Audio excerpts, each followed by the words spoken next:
தந்தை வேதாத்ரி மகரிஷி தனி மனிதன் அமைதி பெறுவதற்காக உடல் நலத்திற்கு உடற்பயிற்சி, உயிர் வளம் பெற காயகல்ப பயிற்சி, மனம் அமைதி பெற அகத்தவம் மற்றும் அகத்தாய்வு பயிற்சிகளை அளித்துள்ளார்கள். இத்தகைய சிறப்பான மனவளக்கலை என்னும் வாழ்க்கை கல்வியை உலக சமுதாய சேவா சங்கம் ஸ்கை யோகா இணைய வழியே 12 நாட்கள் அடிப்படை பயிற்சியாகவும், அதனைத் தொடர்ந்து 4 மாதங்கள் சான்றிதழ் கல்வியாகவும் நம் இல்லம் தேடி வந்து அளித்து வருகிறது. இந்த சிறப்பான செய்தியினை நம் உறவுகளிடமும் நட்புகளிடமும் பகிர்ந்து அனைவரும் உடல் நலத்துடன் ஆரோக்கியமாக அமைதியாக வாழ நம்மாலான சிறு உதவியினை செய்வோம். மகரிஷியின் கனவாம் உலக அமைதிக்கு நம்மால் என்ற சிறு தொண்டினை செய்து குருவின் கனவினை நினைவாக்குவோம்.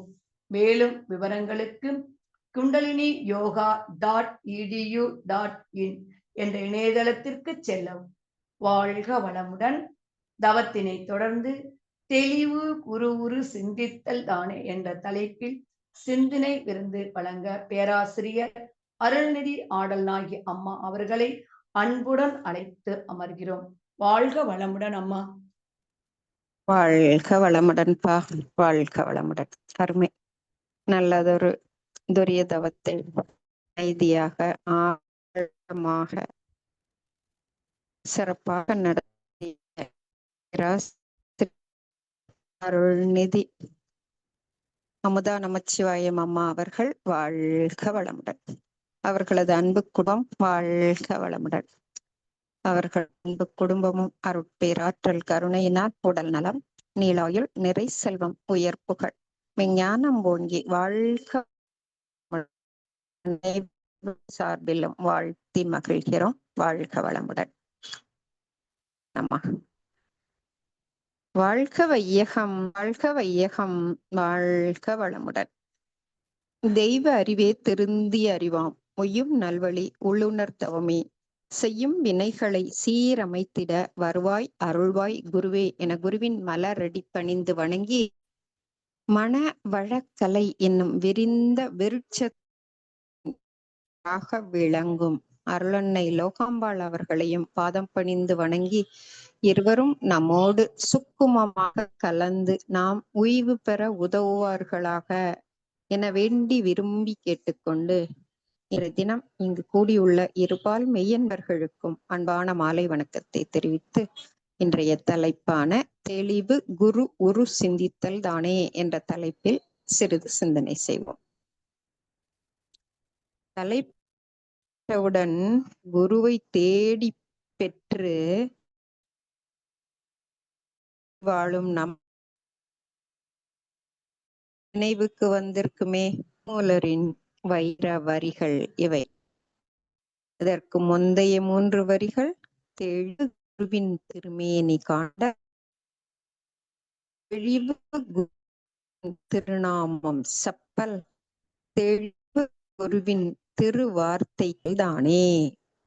அந்த 4வது தெளிவு குரு உரு சிந்தித்தல் தானே. அப்ப மத்த 3 வரிகளும் முதல்ல அவரை பார்க்கிறோம் கண்ணால, அப்புறம் அவரையே நினைக்கிறோம், அவர் நாமம் செப்புறோம், அப்புறம் அவர் சொன்ன நாம் கேட்டுக்கொண்டே இருக்கோம். அந்த சொன்ன வார்த்தைகளை நாம் நமக்குள் உரு போட்டு சிந்தித்தல் குரு உரு சிந்தித்தல் தான் என்பதன் பொருளாகும். அப்போ நாம் நம்மை நம் அகம், அதாவது நம்முடைய உடல் கண்களால் பார்க்க முடியும். கண்களால் பார்க்க முடியாத உயிர், மனம், அறிவு மற்றும் நம் வாழ்வை பற்றி, இந்த இயற்கையை பற்றி, நம் சமுதாயம் பற்றி தெரிந்து கொள்ள ஒரு வழிகாட்டி என்பவர் வேண்டும் தானே. அவ்வாறு வந்தவரே குரு என்று சொல்லலாம். நமது அடிப்படை தேவைகளை நிறைவேற்ற பெற்றோர்கள் தாய் தந்தை. தாய் தந்தையை காட்டுவார்கள், தந்தை குருவை காட்டுவார்கள், குரு இறைவனை காட்டுவார்கள். மாதா பிதா குரு தெய்வம் என நம் நிலையை படிப்படியாக உயர்த்துபவர் குரு என்று சொல்லலாம். இந்த நால்வருமே என்று சொல்லலாம். இதில் தாய் தந்தை இறைவனால் நமக்கு தரப்பட்ட ஒரு வரப்பிரசாதம். ஆனால் இறைவன் குருவை காட்டுறவங்கன்னா நாம தந்தை. அப்போ தாய் தந்தை நமக்கு பொருள் துறையில் முன்னேற தனது தனித்திறமையை பயன்படுத்தி அர்ப்பணிக்கிறார்கள். ஆனால் அருள் துறையில் முன்னேற அந்த குரு இறைவன் இரண்டையும் நாம் நம் வாழ்வில் தேடி தெளிவு பெறல் வேண்டும். அப்போதான் தெளிவு ஏற்படும். தாய் தந்தை அறிமுகப்படுத்தினும் அதில் ஆராய்ந்து தேடி நமக்காக நமதாக்கிக் கொள்வது குரு அப்படின்னு சொல்லலாம். தேடி பெறும் நிறைவில் தானே நிலை.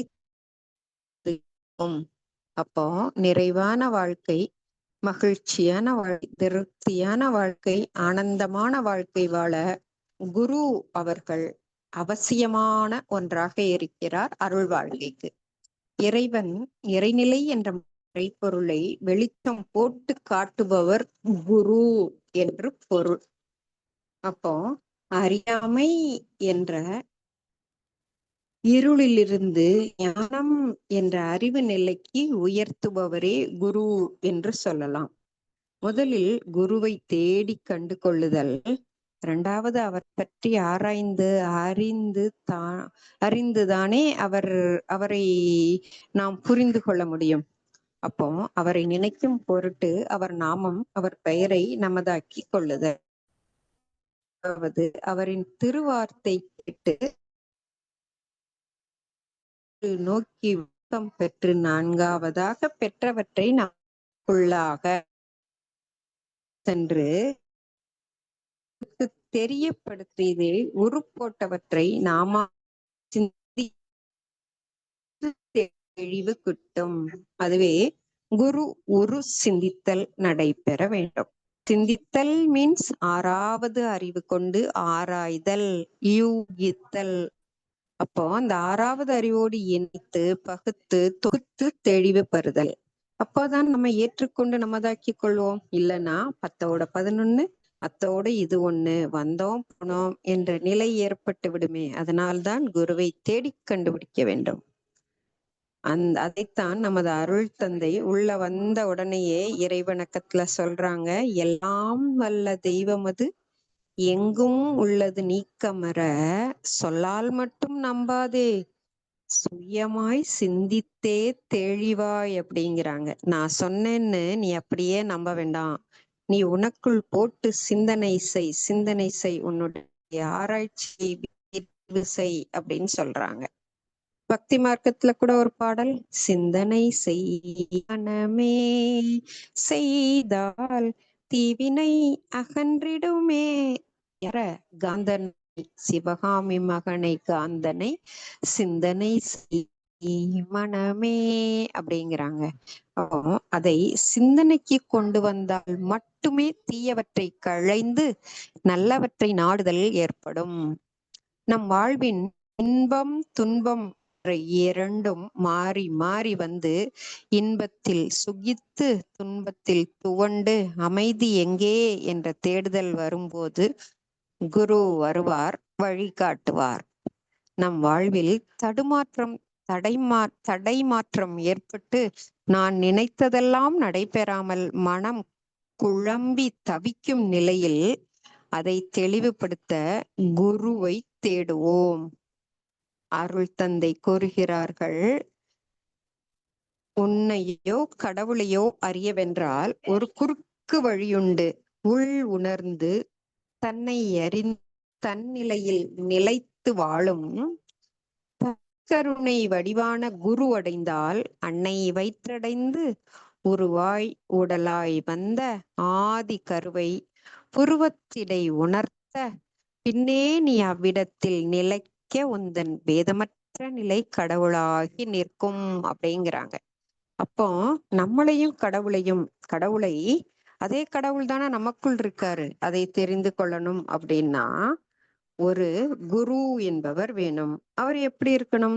தன்னை அறிந்து தனக்கு மேலுள்ள காட்டுபவர் உள் உணர்ந்து, அது வெளியே இருந்து வந்ததல்ல, உள்ளேயே இருந்து ஊறி ஊறி வரணும் அப்படின்னு சொல்றாங்க. அப்போ அது இன்டியூஷனா, அதுவே உணர்வாக இறைவனை பெற்றிருத்தல். உணர்வு என்பது ஒன்றை பற்றி தெரிதல், அறிதல், புரிதல், ஒன்றுபடுதல் என்பதாகும். அப்போ அந்த அப்பாறு உணர்வாக வரும்போதுதானே இறை உணர்வு தானாக கிடைக்கும். இப்ப இறையுணர்வு தான் பெற்றவராக உணர்ந்து நமக்கு குரு இருத்தல் வேண்டும். இரண்டாவதாக தன்னை அறிந்து அப்படின்னு சொல்றாங்க. அப்போ நான் யார், என் செயல்கள் என்ன, அதற்கு காரணம் என்ன என்பதை ஆராய்ந்து அறிந்து தீய செயல்கள் எல்லாம் வேரோடு கலைந்த நிலையில் நற்செயல்களையே தனக்கும் தன் சமுதாயத்திற்கும் செய்யும் நிலையில் உள்ளவராக குரு இருத்தல் வேண்டும் அப்படிங்கிறாங்க. அப்படி அதோடு மட்டும் விடல, அந்த நிலையிலேயே மாறாமல் எப்போதும் விழிப்பு நிலையில் எதற்கும் மயங்காமல் நிலையாக தொண்டுள்ளம் கொண்டவராக எப்போதும் இருக்கும் நிலை உடையவரே குரு அப்படிங்கிறாங்க. இன்னும் ஒரு படி மேலே சென்று தனிக்கருணையின் வடிவாகவே திகழ வேண்டும் என்கிறார். கருணை என்பது அன்பின் ஆழ்ந்த நிலை. பாரபட்சமின்றி அனைவருக்கும் அருள் வழங்கும் வள்ளலாக, அந்த இறையின் குணமாக கருணையை தனதாக்கி கொண்டவராக கொண்டிருத்தல் வேண்டும் அப்படின்னு சொல்றாங்க. இத்தனை தகுதியுடையவரே எனப்படுபவர். அப்ப அவங்க என்ன செய்வாங்க? தொட்டு காட்டி உனக்குள் இருக்கும் இறைவனை, உனக்குள் இருக்கும் கடவுளை உன்னை அறிய செய்பவர் குரு அப்படின்னு சொல்றாங்க. மகர்ஷி சொல்லுவாங்கல்ல, மகர்ஷியை நாம் பாடுறோம்ல, புருவத்திடை உந்தன் பூவிரலால் தொட்டு எந்தன் உயிர் உணர்த்தி, அந்த வேலையைதான் குரு செய்யறாங்க. அவருடைய உயிர் நம் உயிரோடு கலக்க செய்து அவர் கூறியவற்றை நமதாக்கி கொண்டு சிந்திக்க சிந்திக்க தெளிவான பாதை கிடைத்துவிடும். அதுவே நம் ஆன்மீக பயணம் சிறப்பாக அமைய உதவும். அப்போ நாம இந்த மேலே கூறிய தகுதி அனைத்தும் நம் குருமகான் அருள் தந்தை வேதாத்திரி மகரிஷி அவர்களுக்கு பொருந்தும் தானே? முழுவதும் பொருந்தி உள்ளதால் நாமும் இந்த பிறவியில் பெரும் பேறு பெற்றுள்ளோம் என்றே கூறலாம். இதைத்தான் சிவவாக்கியார் பெறுதற்கரிய பிறவியை பெற்று பெறுதற்கரிய பிரானடி பேணும் பெறுதற்கரிய பிராணிகள் எல்லாம் பெறுதற்கு அரிய பேறு பெற்றாரே அப்படின்னு சொல்றாங்க. அப்படி ஒரு பேர் பெற்று நாம நம்மளுடைய மகானாகிய அருள் தந்தையை பெற்றுக்கொண்டோம். அதையே நமது மகான் ஒரு பாடல்ல ஞானக்களஞ்சியத்துல சொல்றாங்க, முட்டைக்குள் அமைந்த கரு உடலாலும் உயிராலும் வளர்ச்சி பெற்றால் மூடிய ஓடு உடைந்துவிடும். குஞ்சு வெளி உலகை கண்டு இன்பம் துய்க்கும். திட்டமிட்டு அறம் மாற்றி தூய்மை அறிவில் உடலில் பெற்றுவிட்டால் தீரும் வினை புலன்மயக்கம் தாண்டிடலாம். தீய வினைப்பதிவெல்லாம் விட்டுவிடும். விளைவாக வீடு பெறணும், வீடு பேறு எனும் அறிவை அறிதல் கிட்டும். வினைப்பயனை போக்காமல் வீடடைய விரும்புவதோ பொருந்திடாது. தட்டுங்கள் திறக்கும் என்றார், தனக்குள்ளே பேராற்றல் புதையல் கண்டோர். தக்க வழி அருள்குருவின் தாழ் பணிந்து தவம் பயின்று தன்னை உணர்தல் அப்படின்னு சொல்றாங்க. அப்போ அந்த ஒரு முட்டை எப்படி முத்துச்சுன்னா வெளியே வருமோ, அது போல நாம நமக்குள் இருக்கும் அந்த பேராற்றலின் துணையோடு தான், குருவின் துணையோடு தான் அந்த பேராற்றலை காண முடியும், அந்த இறைநிலையை பெற முடியும் என்று நமக்கு உணர்த்தியவர் குருதனே.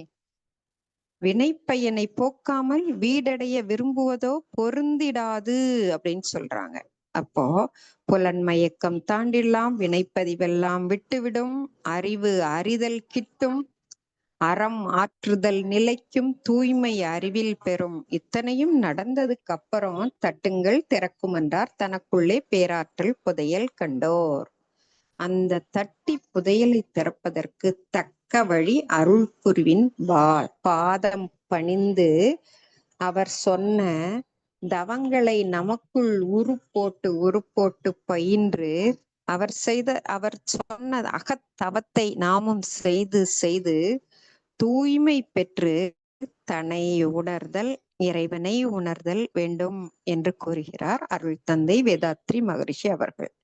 அப்போ தனது வாழ்வை தியாகம் செய்து இந்த உலகம் அமைதியாக நிறைவாக வாழ்ந்து தான் பெற்ற பேறுகளை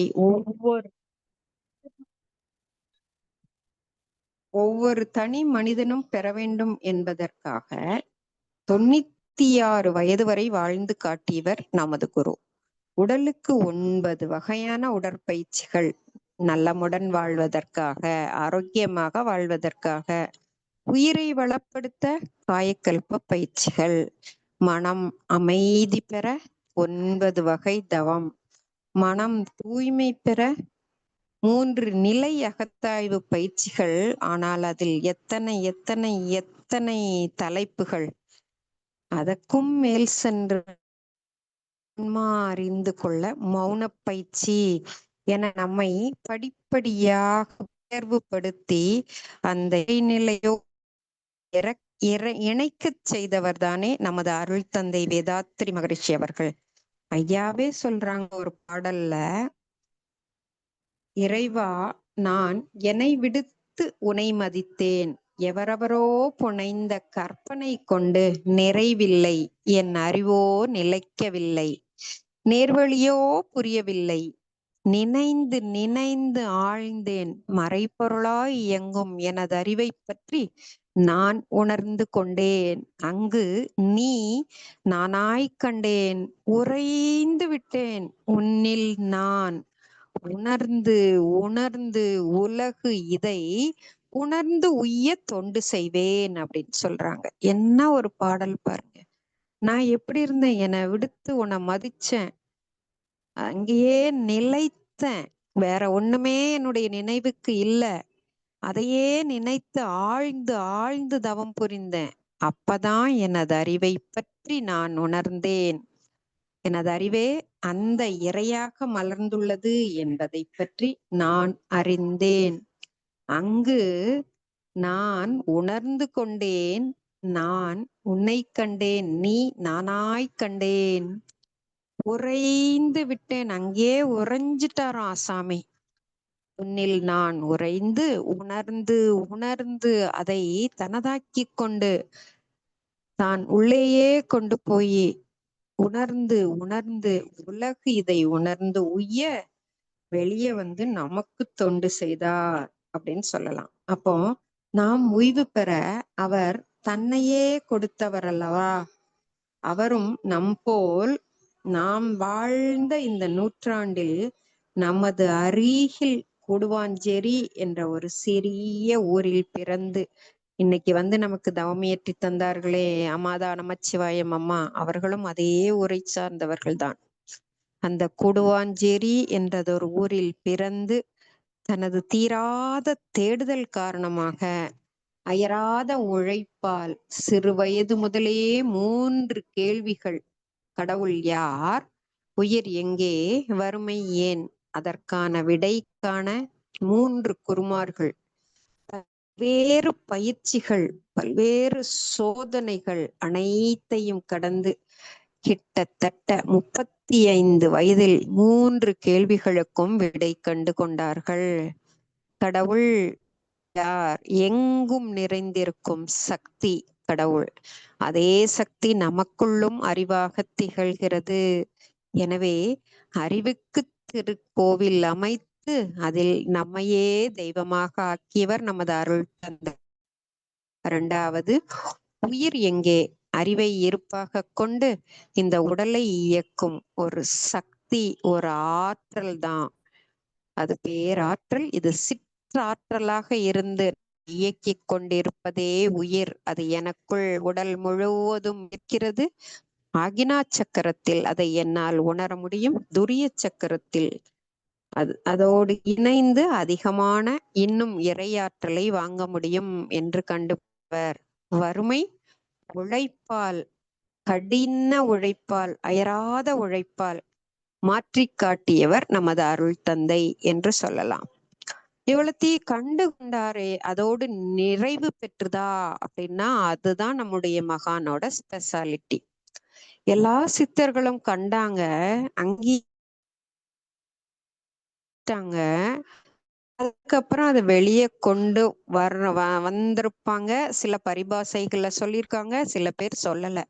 ஆனா இந்த தற்காலத்துக்கு ஏற்றபடி விஞ்ஞானையும் இணைத்து ஒவ்வொரு மக்களும் தான் பெற்றவற்றை பெற வேண்டும் என்று பிறருக்கு கொடுத்து அவர்களையும் தன் நிலைக்கு உயர்த்த வேண்டும் என்று நினைத்தவர் அருள் தந்தை வேதாத்ரி மகரிஷி அவர்கள். ஏன் இன்னும் ஒரு படி மேலே சென்று தனக்கு மேல சென்று காட்டாக ஒரு அப்பா இப்ப கோவில் ஒரு அப்பா என்ன செய்வாரு, சாமியை எட்டி எட்டி பாக்குறாங்க, கூட்டம் தெரியல, ஆனாலும் லேசா பார்த்துட்டாங்க. தன்னுடைய மகன் குடியோண்டு இருக்கான், அவன் தன்னுடைய தோளுக்கு மேல் வைத்து அந்த சாமியை காட்டுவது போல அவர் தோல்ல நின்னு நம்மளை பார்த்துக்கோங்க அப்படின்னு அழைக்கிறார். அழைத்து அவருடைய தோளை கொடுத்து நமக்கு உதவி செய்து, இன்னும் நீ கற்றுக்கொண்டால் அதையும் பிறருக்கு அழியுங்கள் என்று கூறிய கருணையின் வடிவம் நமது அருள் தந்தை வள்ளல். நமது அருள் தந்தை, அன்பு தந்தை இறக்கும் தருவாயில் கூட, நான் கோவையில டாக்டர் ரவீந்திரநாத் ஐயா சொல்லுவாங்க, லாஸ்ட் அன்னைக்குதான் சஜி உயிர் போக போகுது, அவங்களுக்கு தெரிஞ்சிருச்சு. என்னை கூப்பிட்டு சொன்னாங்க, நல்லா உங்களுக்கு கொடுத்துட்டேன்பா, இங்க சேர்க்க வேண்டியது உங்களுடைய கடமை. அப்போதான் அது எங்க போய் சேரும், மக்களிடம் போய் சேர்ந்து ஒரு உலக அமைதியை உருவாக்கும் என்று தன் உயிர் பிரியும் தருவாயில் கூறியவர் நமது அருள் தந்தை வேதாத்ரி மகரிஷி அவர்கள் அப்படின்னு டாக்டர் அடிக்கடி சொல்லுவாங்க. அந்த அளவுக்கு அந்த அருள் தந்தை ஒரு கருவுக்கு காரணமாகி இருந்தால், ஒரு கருவுக்கு காரண கர்த்தாவாக இருந்தால் ஒரு சில குழந்தைகளே கிடைத்திருக்கும் போல் இருக்கு. அதை விடுத்து அவரை அருளுக்கு காரண கர்த்தாவாக ஆக்கியதால், அவருடைய கருணையால் இன்று 1 கோடி பேர் அருள் தந்தை என அவரை பின்பற்றி வாழ்ந்து வரலாம். உலகம் முழுவதும் இத்தகைய நமது குரு காட்டிய சிந்தனை செய்து ஸ்கை யோகா என்னும் மனவழக்கலையை நாமும் பின்பற்றுவதில் பெருமையே கொள்வோம். இந்த நேரத்தில் திருமூல் பாடல் ஒன்று என் மிகவும் கவர்ந்தது.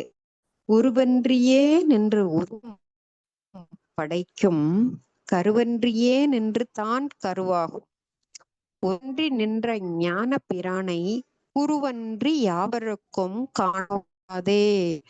உருவமே இல்லாத ஒன்று, ஆனா பல கோடானு கோடி முடியில்லாம படைத்து கொண்டே இருக்கிறது. அதுக்கு கரு உண்டானா அதுவே கருவாக இருந்து, அந்த இறைநிலையே கருவாக இருந்து ஒன்றியே தான் கருவாகும். அதாவது அது ஆதி அனாதி.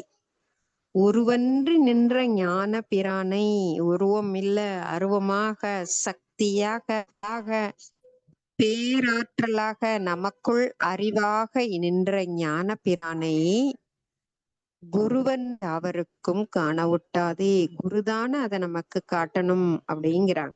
அப்போ அந்த அளப்பரிய உருவமில்லா ஆற்றல் பிரபஞ்சம் முதல் மனிதன் வரை எத்தனை படைப்புகள் அனைத்தையும் உருவாக்கியை நாம் பார்ப்பதற்கு, நாம் அதோடு இணைந்து கலந்து உறைந்து நாமும் அந்த பிறவி பயனை கடப்பதற்கு குரு என்பவரே வழிகாட்டியாக இருப்பார்.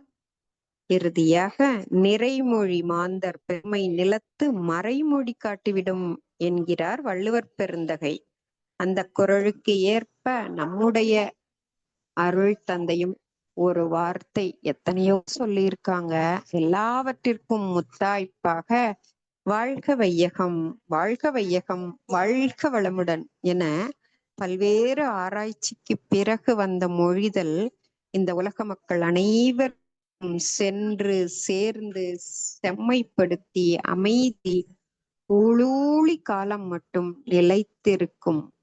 இந்த உலகம் உருண்டு கொண்டு இருக்கும் வரை வேதாத்திரியமும் நிலைத்தே இருக்கும். வேதாத்திரி வாழ்வாழ்ந்து கொண்டே இருப்பார். அத்தகைய ஒரு சிறப்பற்ற குருவின் சிந்தித்து சிந்தித்து நம்மையும் சீர்படுத்தி ஆனந்தமாக அமைதியாக நிறைவாக வாழ்வோம் என்று கூறி வாய்ப்பளித்த நல்லுள்ளங்களுக்கு நன்றி கூறி நிறைவு செய்து கொள்கிறேன். வாழ்க வையகம், வாழ்க வையகம், வாழ்க வளமுடன். அம்மா நன்றிகள்.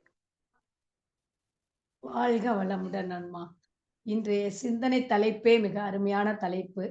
மகான் திருமூலரில் தொடங்கி மகரிஷி அவர்களின் சிந்தனையோடு இணைத்து சிவவாக்கியர் பாடலோடும் விளக்கிய விதம் மிகவும் சிறப்புங்கம்மா. ஞான களஞ்சியத்தோட கவி என்னை விடுத்து என்ற கவி மிகவும் அனைவரையும் ஈர்த்திருக்கும் அந்த அருமையான கவி. மகரிஷி அவர்கள் கேட்ட 3 கேள்விகளுக்கும் அவர் கண்டுபிடித்த விதத்தையும், அவர் கூடுவாஞ்சேரியில் பிறந்ததை மண்ணையும் மறக்காமல் மக்களுக்கு எடுத்துரைத்த அம்மா அவர்கள் மிக சிறப்பானதுங்க அம்மா. அடுத்து திருமூலரிலேயே தொடங்கி திருமூலர்ல தான் முடிக்க போறாங்க நினைக்கும் போது வள்ளுவரையும் தொட்டு வள்ளுவர் பெருந்தகையோ கவியோடு திருக்குறளோடு முடிச்சிருக்கிறீங்க. அடுத்து 1 கோடி பேர் இன்னைக்கு வாழ்க வையகம், வாழ்க வையகம், வாழ்க வளமுடன் சொல்ற விதம் உலகம் முழுவதும் அருட்தந்தை அவர்களை போற்றி வருகிறது. மிக அருமையான ஒரு வாசகம் அம்மா. உண்மைதான். உலகம் முழுவதும் இன்று மனவளக்கலை அற்புதமாக பரவி கொண்டிருக்கிறது. அதை நாமும் அனுபவித்து வருகிறோம். வாழ்க வளமுடன் அம்மா. இந்த அருமையான ஒரு சிந்தனை உரை வழங்கிய பேராசிரியர் அவர்களை நாம் அனைவரும் துரிய நிலையில் இருந்து வாழ்த்துவோம். பேராசிரியர் அருள்நிதி ஆடல்நாயகி அம்மா அவர்களும் அவர்தம் அன்பு குடும்பமும் அருட்பேராற்றல் கருணையினால் உடல் நலம், நீளாயுள், நிறை செல்வம், உயர் புகழ், மெய்ஞானம் ஓங்கி வாழ்க வளமுடன் அம்மா. ஸ்கை ஆன்லைன் மெடிடேஷன் தினசரி நிகழ்வுகள் பற்றிய அறிவிப்புகள். காலை 5 மணிக்கு மகரிஷி அவர்கள் பாடல்கள், காலை 5:30க்கு தவம், அதனைத் தொடர்ந்து வீடியோ மற்றும் ஆடியோவோடு